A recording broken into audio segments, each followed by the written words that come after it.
Hello, aujourd'hui je te retrouve pour un nouvel épisode de Cœur d'Artichaut et je préviens tout de suite, je n'ai absolument pas écrit cet épisode, donc il se peut que ça parte en freestyle et que ma pensée divague un petit peu, vous commencez à me connaître si vous avez l'habitude d'écouter le podcast. Déjà je voulais commencer par remercier toutes les personnes qui m'ont fait des jolis retours par rapport au podcast, parce que vraiment, je pense que vous n'imaginez pas à quel point ça fait du bien de recevoir ce genre de retour, de savoir que ça a pu faire du bien, ça me touche énormément, donc merci pour ça. Moi, ça continue de me donner de la force et de continuer de parler derrière mon micro et de me dire que potentiellement, ce n'est pas insensé et je ne suis pas une grande folle qui parle derrière un micro et qui raconte sa life. Bah, tout ça pour dire que c'est une belle transition toute trouvée, puisqu'aujourd'hui, j'avais envie de te parler de la comparaison, de l'envie, de la jalousie, de comment on peut se comparer aux autres et à quel point ça peut foutre la merde dans nos vies. Et c'est un sujet qui, je pense, touche un peu tout le monde, puisque je pense qu'on s'est tous au moins une fois comparés à quelqu'un dans notre vie, et que la société même nous pousse à nous comparer les uns les autres, à savoir telle personne gagne plus, personne a une plus belle maison, telle personne a un plus beau corps. Toute la société et le marketing notamment est construit sur de la comparaison. Mais aussi, moi, dès ma plus tendre enfance, c'est-à-dire que ce soit certains professeurs qui pouvaient des fois nous rendre nos notes en partant de la moins bonne note à la meilleure, en faisant des classements. Enfin, moi, je trouvais ça hardcore et abominable. Et pourtant, j'étais une très bonne élève, mais d'autant plus, c'était encore pire parce que j'avais pas du tout envie d'avoir cette place-là de regardez, j'ai eu une très bonne note et vous, pas du tout. Et tout le monde le sait. Enfin, c'est hardcore. Et aussi, moi, il m'est arrivé, je pense que je ne suis pas la seule, d'avoir mes parents qui me demandaient pourquoi tel camarade de classe avait eu de meilleurs résultats, par exemple. Ou maintenant, par exemple, pourquoi telle personne en est plus avancée dans son parcours d'acteur ou d'actrice et que pourquoi moi, je travaille moins, par exemple. Enfin, voilà. La comparaison a fait beaucoup partie de ma vie. Enfin, fait encore beaucoup partie de ma vie. Je pense que c'est un des trucs qui nous pourrit le plus la vie, la comparaison, se comparer aux autres, et les réseaux sociaux, on va se le dire, hein, n'aident pas du tout là-dedans, vraiment pas. Parce que moi, très clairement, ça me crée de plus en plus de l'anxiété de me dire ah bah d'accord, moi j'ai tel âge, j'en suis pas du tout à un stade de ma vie comme cette personne par exemple, et en même temps, en fait, c'est ça qui est paradoxal, c'est que la comparaison positive, ça peut être trop bien dans le sens où moi des fois ça me booste à me dire ok, trop bien cette personne, elle voyage de ouf, c'est chambé, j'ai grave envie de voyager autant. Par exemple, quelqu'un qui fait grave du sport aussi, ça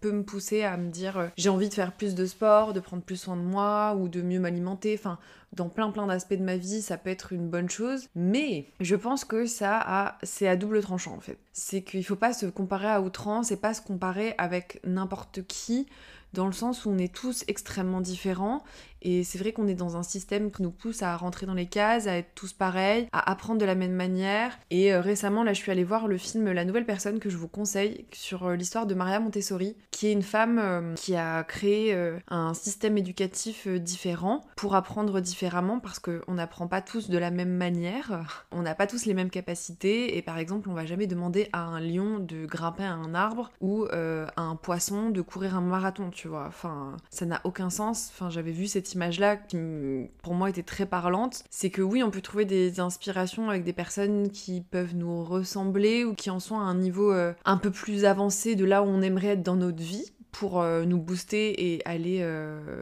nous pousser à nous dépasser. Les réseaux sociaux viennent foutre un peu le bazar là-dedans, je trouve, parce que on va avoir tendance à se comparer avec tout, rien, d'autant plus avec les influenceurs maintenant, qui ont des vies absolument zinzines, mais qui sont... c'est une réalité qui est infime par rapport à tout le reste des réalités qui est possible en fait. Et moi c'est vrai que petite j'ai beaucoup souffert du fait que les mères des copines que j'avais comparaient leurs filles à moi et j'étais trop mal à l'aise de ça parce que j'avais pas envie d'avoir ce rapport de compète, de jalousie avec mes copines. J'avais pas du tout envie de créer ça et ça me mettait mal à l'aise parce que je disais mais en fait, enfin, pas grave si par exemple cette personne elle aime pas la mode, le maquillage comme moi je peux aimer. Enfin, chacun projette et idéalise des attentes sur des personnes alors qu'en fait on n'est pas du tout dans la réalité de ces personnes-là et que souvent on va avoir tendance à idéaliser même des gens qui ont des familles qu'on va considérer comme parfaites, mieux que la nôtre, ou des couples qu'on va voir et qu'on se dit j'aimerais trop avoir cette relation, oh là là c'est trop beau. C'est pas néfaste d'avoir de l'envie, enfin pour moi l'envie n'est pas néfaste, mais elle a des limites en fait. C'est trop bien de vouloir atteindre certains objectifs ou nous-mêmes nous pousser à évoluer dans notre vie, mais selon nos critères en fait. De savoir quelle est notre valeur, se dire qu'on est assez comme on est. Et oui, c'est pas parce que j'ai pas une maison avec un chien, que je suis pas mariée à 27 ans, que j'ai pas des enfants, que j'ai pas des projets de zinzin, que je vaux moins qu'une autre personne qui accomplit toutes ces choses-là à mon âge. Et je pense que c'est bien de remettre ces curseurs-là et de se dire, bah en fait, c'est pas grave, oui, j'en avais déjà un petit peu parlé dans un autre épisode du podcast, mais de me dire que c'est ok en fait d'accepter que mon chemin il est pas le même que celui de mon voisin ou ma voisine, mais que il est tout aussi bien en fait, que ça ne le rend pas illégitime, et ça ne me rend pas illégitime à vouloir une vie chouette ou à kiffer ma vie comme elle est en ce moment, ou alors à vouloir tendre à plus. Par exemple, moi je sais que oui, j'en ai déjà parlé, vous le savez. Oui, je suis célibataire, mais moi, par exemple, j'aimerais avoir un compagnon de vie, me marier plus tard. Je ne sais pas si j'aurai des enfants, mais en tout cas, j'aimerais beaucoup me marier, construire une relation avec quelqu'un. J'accepte que j'en suis pas au stade où j'ai des copines qui sont déjà mariées, j'ai des copines qui sont déjà même propriétaires, qui sont même plus jeunes que moi, certaines. Moi, j'ai pas tout ça. À des moments, ça m'a rendu triste, où je me suis dit, ah ouais, mais peut-être que du coup, je suis pas assez bien, peut-être que j'ai un problème même. Il y a des moments où ça me fait énormément douter de moi et de me dire est-ce que du coup c'est que je mérite pas ces choses-là. Même tu vois, on en parlait avec une amie où on n'a pas eu des familles idéales, etc. Et de voir d'autres modèles familiaux. Moi, il y a un truc où je suis contente que ça existe. Enfin, il y a une part de moi où je suis contente que ça existe et où où je suis pas jalouse, où je me dis en fait ces personnes-là elles ont d'autres problèmes que je n'ai pas, et que peut-être que maintenant elles sont bien dans leur vie, mais que ça n'a pas toujours été le cas non plus. En fait, on voit pas tous les... Déjà, par rapport, je vais revenir aux réseaux sociaux. Sur les réseaux sociaux, on montre très rarement nos échecs, je sais pas quel est l'accent que j'ai eu là, mais on montre très rarement nos moments de doute, les moments où ça va moins bien. On montre souvent, oui, les voyages, les réussites.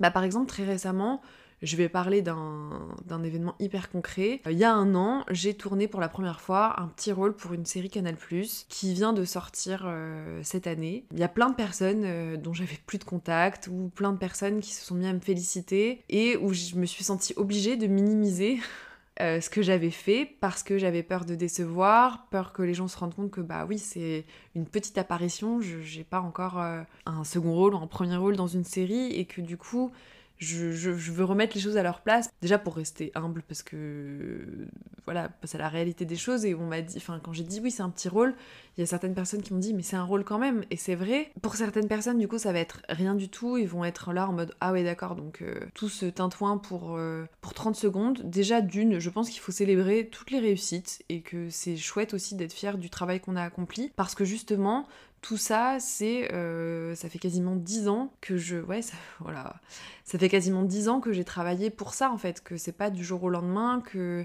je travaille tous les jours pour pouvoir en arriver à ce stade-là de ma vie, qui pour certaines personnes va paraître rien du tout. Pour moi, ça va être quand même un accomplissement et l'aboutissement de beaucoup d'années de travail. Et sauf que tout ça, on le montre pas, tout ça, on le voit pas. Il y a 1000 fois où j'ai douté, où j'ai voulu arrêter. Et c'est pas forcément si simple que ça de savoir ce qu'on a envie de faire de sa vie. Certaines personnes qui ont percé, ou même des personnes qui ont réussi très tard, je parle de Camille Cotin par exemple, Laure Calamy, qui sont des actrices qui ont réussi à 40 ans. Même Jonathan Cohen, il n'a pas été connu si jeune que ça. C'est des années et des années de travail derrière, où il y a eu des années de galère, où ces personnes n'étaient pas ce qu'elles étaient. Et tout ça, on ne le voit pas, ou on a tendance à l'oublier en fait. Et à se dire ah waouh, je veux trop être comme ça, et penser qu'en un claquement, et penser qu'en un claquement de doigts c'est possible, ce n'est souvent pas le cas. Effectivement, il y a un facteur chance, je crois pas à la chance, mais c'est pareil pour tous les autres aspects de notre vie en fait. Quand on va idéaliser des couples, que ce soit d'influenceurs, des couples autour de nous, etc., des relations familiales, amicales, même des succès matériels et tout, on ne voit que déjà à travers notre prisme à nous. Et du coup, c'est extrêmement subjectif parce que on va se comparer, mais est-ce qu'on est bon juge de soi? Je sais pas. J'ai un peu du mal, même si je peux avoir cet aspect-là, avec ce côté être la meilleure version de soi, qui nous pousse à la productivité à balle, à balle, à balle, et qui nous fait culpabiliser si on s'est reposé, si il y a un jour où on a réussi à juste sortir du lit, faire notre life basique et qu'on n'a pas accompli quelque chose. Et moi, je sais que j'ai tendance à faire, et à penser que ma valeur, elle réside que là-dedans, plutôt que d'être dans l'être, en fait. Et que des fois, on n'a pas besoin de prouver. Évidemment, vous savez très bien que quand je parle derrière ce micro, c'est aussi à moi que je parle. Non, mais on n'a pas besoin de prouver au monde, aux autres, et des fois, juste déjà se prouver à soi-même qu'on est capable de faire quelque chose, c'est suffisant, et ça devrait être juste ça. De se challenger soi, et en fait, la seule comparaison qu'on devrait avoir, c'est avec nous-mêmes, que la seule compétition qu'on devrait avoir, c'est vis-à-vis de nous-mêmes, et de nous dire... ok, j'ai envie d'accomplir telle chose, est-ce que je suis capable de le faire? Est-ce que je vais me donner les moyens de le faire? Mais que des fois, pour ça, il faut accepter qu'il y ait des temps de repos, il faut accepter qu'il y ait des moments où il se passe moins de choses, et que c'est pas parce qu'on va faire énormément de choses pour que ça marche que des fois tu n'auras pas le résultat escompté, et ce n'est pas grave, mais aussi voilà de se dire j'ai envie de voyager, j'ai envie de me payer telle vacances, il va falloir que j'économise tant d'argent, est-ce que je suis capable de me donner les moyens de ça? De savoir où on a envie de mettre nos priorités dans notre vie, et que la comparaison, ouais, c'est avec soi en fait, de qu'est-ce que j'ai envie d'avoir dans ma vie. Est-ce que j'ai envie d'avoir cette décoration? Ok, très bien. Comment je peux faire pour y arriver? Moi, c'est plus dans ce mindset-là, un peu à la... Enfin, ouais, c'est un peu à l'américaine de... Par exemple, je sais que si une personne voit... je ne suis pas portée du tout sur les voitures, mais imaginons, pour le coup, voilà, une meuf a un putain de dressing avec... ça me parle. Une meuf avec un putain de dressing... des vêtements de créateurs, des vêtements de luxe, etc. Je me dis, tain, trop bien, j'en mets. C'est trop bien pour elle qu'elle ait réussi à accomplir ça. Comment moi je peux faire pour arriver à m'offrir un article, par exemple un sac de luxe qui me fait rêver depuis que je suis ado. Voilà. Comment je peux faire pour accomplir cet objectif-là? Et y aller petit à petit en fait. Et pareil pour le sport, tu vois, de me dire, ok, demain j'aurai pas des abdos ultra dessinés, peut-être que ce n'est même pas ma morphologie. Il y a aussi tout ce truc-là de j'ai appris à comprendre que certaines fringues ne m'iront pas parce que ce n'est pas adapté à ma morphologie, et que certaines tendances ne sont pas adaptées à toutes les morphologies, et que c'est grave ok, et que par conséquent, genre juste me dire comment moi j'ai envie de me sentir, comment moi j'ai envie de m'habiller, quel est le style qui me fait kiffer, est-ce que moi je me sens bien dans ma peau. J'en parlais hier avec des potes, de me dire, ouais, effectivement, il y a des normes sociétales, genre une meuf doit être épilée pour être jolie, etc. Nanana, que je suis venue questionner petit à petit, à savoir est-ce que j'ai envie de me maquiller, pourquoi je me maquille, pourquoi je m'épile, pourquoi j'ai envie de me marier. Toutes ces questions-là, je me les suis posées, je me suis dit, bah ok, en fait, oui, peut-être que c'est une tradition, que j'ai été biberonnée à me dire que le mariage c'est chambé. Mais en même temps, c'est une tradition qui, moi, me fait kiffer, et derrière laquelle j'ai envie de mettre les valeurs qui sont importantes pour moi. Pareil pour l'épilation. J'aime pas les poils chez un homme ou chez une femme. Et c'est ok, tu vois, juste de foutre la paix et de se dire, en fait, de se foutre la paix déjà, premièrement, et de foutre la paix aux autres en disant... pas en se disant, ah là là, machin, elle a fait tel truc, c'est bien, c'est pas bien, mettre une question de jugement partout, ça casse les couilles en fait. Enfin, ça casse les couilles, que je n'ai pas, mais c'est chiant, c'est extrêmement relou en fait, de se dire, ah tiens, mais pourquoi elle a ça et pas moi, et truc. Et j'ai pu avoir ces pensées-là des fois, de me dire ça, mais d'accepter, de me dire, bah, c'est ok, faut être patient des fois dans la vie. Les choses, elles arrivent au moment où elles doivent arriver. Et c'est pas le même timing pour tout le monde, on a tous des chemins de vie extrêmement différents, et tant mieux. Et le monde serait très très ennuyant si on avait tous exactement la même vie, qu'il se passe exactement la même chose pour tout le monde, et que c'est trop bien d'être inspiré par des personnes qui ont un niveau de vie chambé, qui ont un cadre de vie qu'on idéalise, mais peut-être que derrière c'est pas aussi rose que ça n'y paraît, ou alors juste tant mieux pour ces personnes, tu vois.